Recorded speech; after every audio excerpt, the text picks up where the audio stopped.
শত শত মুখ হায় একাত্তর, যশোর রোড যে কত কথা বলে, এত মরা মুখ আধ মরা পায়ে, পূর্ব বাংলা কলকাতা চলে। আপনি কি জানেন গানে কবিতায় মুক্তিযুদ্ধের ভয়াবহতা বর্ণনা করা এই যশোর রোড কেন এত বিখ্যাত? যশোর রোড ছিল বাংলাদেশ এবং কলকাতার মধ্যে সংযোগকারী সরাসরি ও প্রধান মহাসড়ক। ফলে শরণার্থীদের একটি বিশাল অংশ, গণমাধ্যম এবং বিভিন্ন সংস্থা এই পথ বেছে নিয়েছিল যাতায়াতের জন্য।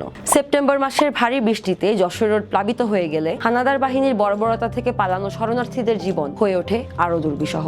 বাচ্চাদের পেট অস্বাভাবিক রকম ফোলা, কিন্তু শরীরে হাড় গোনা যায় সব কয়টি।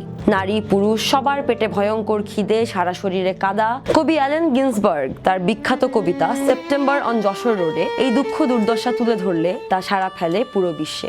ভারতের সীমান্ত শহর বনগাঁ এবং বেশ কিছু শরণার্থী শিবির এই রাস্তার কাছাকাছি ছিল। এই শরণার্থী শিবিরগুলোয় জীবন ছিল অবর্ণনীয় কষ্টের। খাদ্য সংকট, অস্বাস্থ্যকর পরিবেশ, অপর্যাপ্ত পয় নিষ্কাশন, সুপেয় পানির অভাব, তীব্র কলেরা, ম্যালেরিয়া এবং তাঁবুর নিচে কাদা জলে মৃত্যু হয়েছিল অনেকের। টিউবওয়েল থেকে পানি নেওয়ার জন্য লাইনে দাঁড়িয়ে থাকতে হতো কমপক্ষে হলেও 40 মিনিট। অক্সফাম সহ বিভিন্ন আন্তর্জাতিক সংস্থা, ভারতের বিভিন্ন মেডিকেল কলেজের চিকিৎসক এবং শিক্ষার্থীরা এ সকল শিবিরে চিকিৎসা দিতেন। কিন্তু এত বড় শরণার্থী সংকট এবং ক্রমাগত বৃষ্টি জল কাদায় চিকিৎসক, ওষুধ এবং মেডিকেল সামগ্রী সবই হয়ে পড়ে অপ্রতুল। এমনকি পর্যাপ্ত খালি বোতলও ছিল না। স্যালাইনের অভাবে ডাবের পানি ব্যবহার করেও পরীক্ষা করেন তারা। অপুষ্টিতে অন্ধ হয়ে যায় অনেকে, হাত পা ফুলে যায়, সারা শরীর অনুভূতিহীন হয়ে যায় অনেকের।